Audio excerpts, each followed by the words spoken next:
tentang kebahagiaan, ada beberapa tips, beberapa kata-kata bijaksana dari Seneca.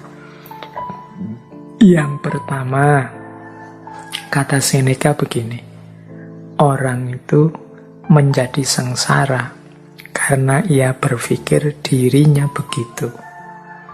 Begitupun dengan bahagia. Jadi, pertama, Seneca ingin mengingatkan pada kita, bahagia atau tidak itu tergantung pemikiran kita tentang diri kita. Kunci pertama itu sama sekali tidak ada hubungannya dengan hal-hal di luar diri kita. Kuncinya tentang anggapan kita, pikiran kita terhadap diri kita. Sepahit apapun situasi, separah apapun kondisi, kalau kita menganggap, aku masih bahagia kok, aku masih bersyukur dengan situasi seperti ini, aku ini masih tergolong orang yang beruntung loh, jadi aku harus tetap bersyukur dan bahagia. Loh, itu ya kita bahagia.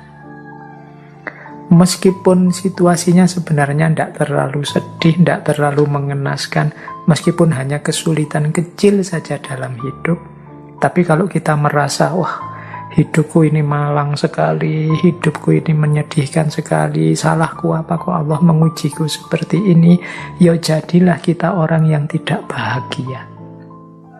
Meskipun mungkin sebenarnya ujiannya hanya kecil saja. Sebaliknya, orang yang ujiannya sangat berat, tapi menganggap, aku masih bahagia. Masih banyak orang yang lebih malang dari aku, lebih sedih nasibnya dari aku. Aku masih tetap harus bersyukur pada Allah. Oh, itu pun dia masih orang yang bahagia. Jadi bahagia atau tidak itu tergantung anggapan kita, pikiran kita tentang diri kita. Tidak tergantung pada hal-hal di luar diri kita, apapun situasinya. Jadi, bagi teman-teman yang ingin bahagia, ayo dimulai sekarang. Tidak usah nunggu nanti, tidak usah pakai disarati macam-macam. Saya akan bahagia Pak kalau lulus, saya akan bahagia Pak kalau... Loh, bahagia sekarang tidak nunggu lulus juga bisa kok. Alhamdulillah, skripsiku sudah memasuki tahap akhir. Meskipun prosesnya lama, masih banyak teman-teman yang tidak selesai-selesai, bahkan proposal saja belum. Yang belum proposal, alhamdulillah aku sudah mulai nggarap proposal sebentar lagi. Banyak teman-teman yang sampai kena DO tidak sempat nggarap skripsi. Yang DO mungkin ya, alhamdulillah aku masih sempat merasakan seperti apa kuliah. Banyak loh saudara-saudara teman-teman kita yang sampai tuanya tidak tahu rasanya kuliah itu apa, sibuk dengan kesulitan hidupnya. Loh, ada sangat banyak alasan untuk kita bahagia, sebagaimana juga ada sangat banyak alasan kalau kita tidak mau bahagia. Tergantung kita milih yang mana. Jadi pandemi ini kita sikapi seperti apa? Membahagiakan atau menyengsarakan? Masih dalam batas kita harus bersyukur ataukah sama sekali harus kita ratapi? Itu semuanya tergantung kita. Jadi tidak ada hubungannya dengan yang di luar diri kita. Maka yuk mari kita tata cara berpikir kita, biar kita hidup secara bahagia. Kemudian ada rumus yang kedua, kata Seneca begini: kehidupan yang bahagia adalah yang sesuai dengan sifat alaminya. Jadi kebahagiaan itu akan muncul kalau kita ngerti kondisi harmonis, seimbang, alami dalam kehidupan kita. Ini nyambung dengan yang tadi ya, yang bagian kesederhanaan tadi, bahwa kita jangan berlebihan. Hiduplah di standar yang alami saja. sesuai sifat-sifatnya. Kalau bahasa tadi sesuai divine reason-nya, sesuai sunnatullahnya. Ya kita kuatnya makan berapa, kuatnya tidur berapa persen kita harus tidur, berapa persen harus makan, berapa persen harus istirahat. Berarti untuk belajar berapa, untuk ibadah berapa. Standar saja, yang alami-alami saja. Makan yang menguntungkan untuk tubuh. Caranya seperti apa, bahannya apa saja, gimana caranya agar tidak kekurangan atau berlebihan. Itu standar-standar alami. Kalau kita bisa hidup dengan standar yang alami tadi, ya mudahnya tidak kekurangan, tidak berlebihan, insya Allah kita akan bahagia. Yang ketiga, kata Seneca begini, berbahagialah mereka yang dapat bertahan di saat menerima keberuntungan dan ketidakberuntungan.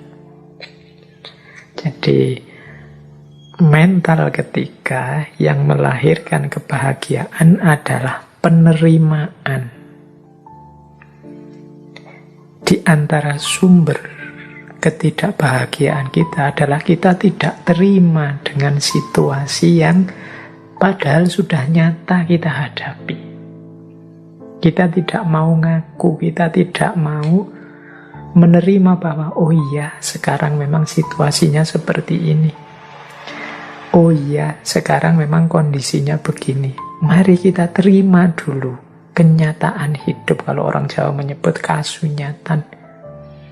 Mari kita terima dulu apapun situasi yang memang sudah jelas kita hadapi.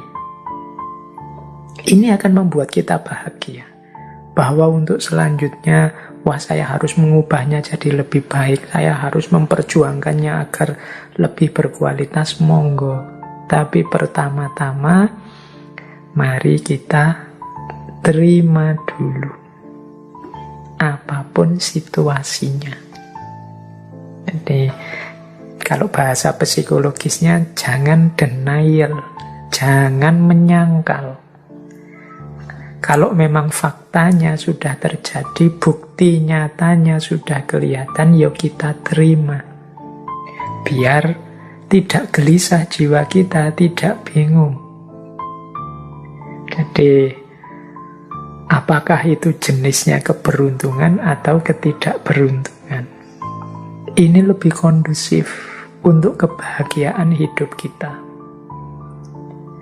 Dibandingkan kalau kita menolak terus, kita curiga terus, kita membantah terus, tidak terima terus. Itu secara psikologis tidak kondusif, membuat kita tidak bahagia. Akan lebih baik kalau kita terima.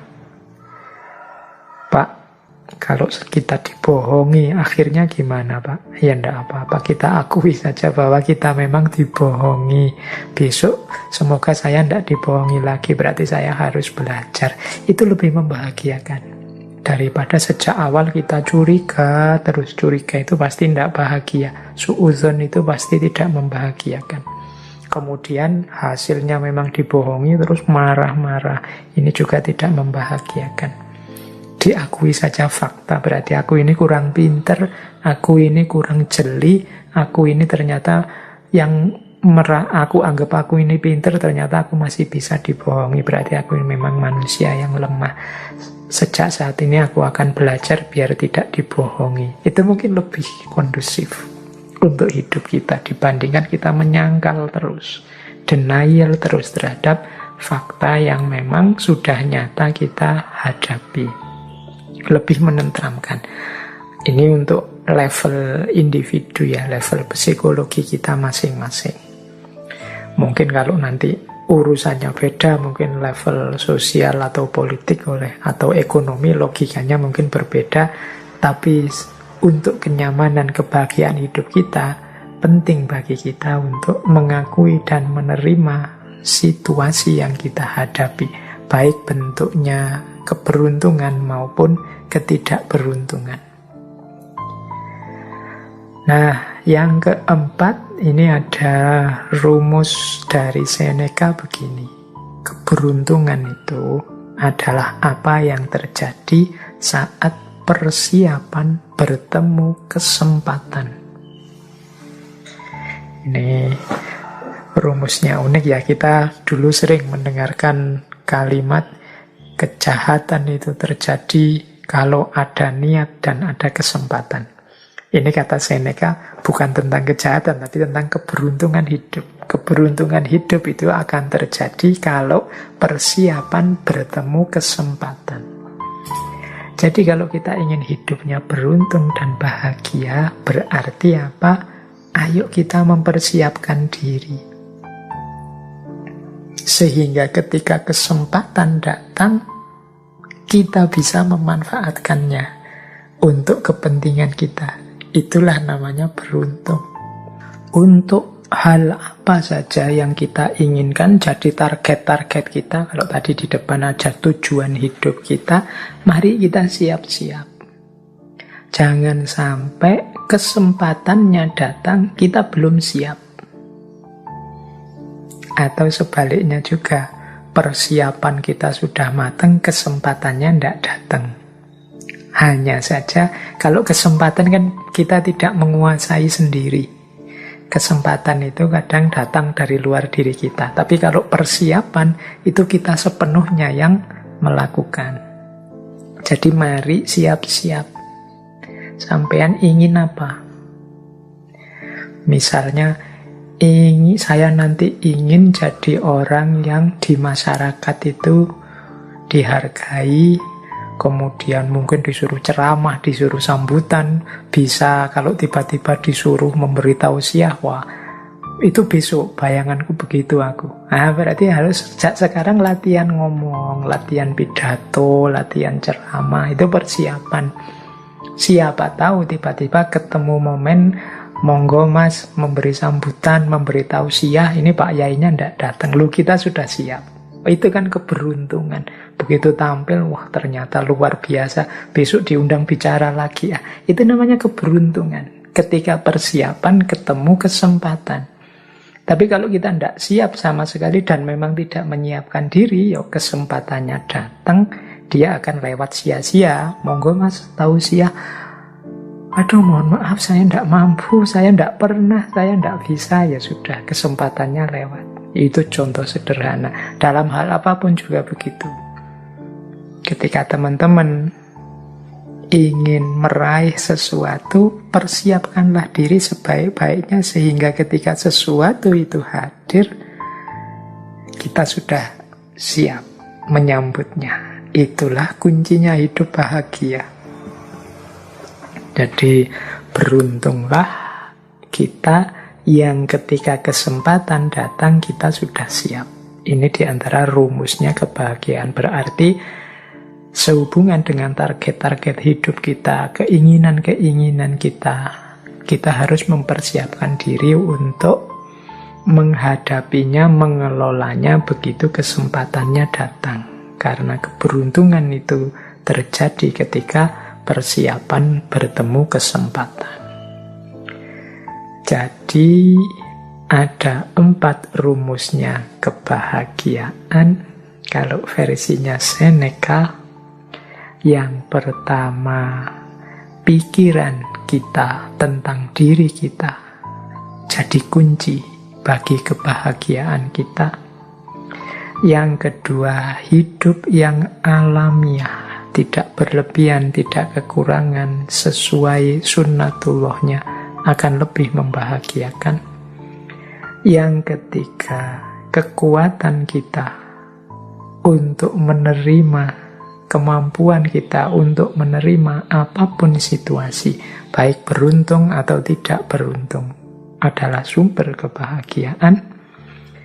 Dan yang keempat, kesiapan kita untuk mengelola, menghadapi kesempatan apapun yang datang.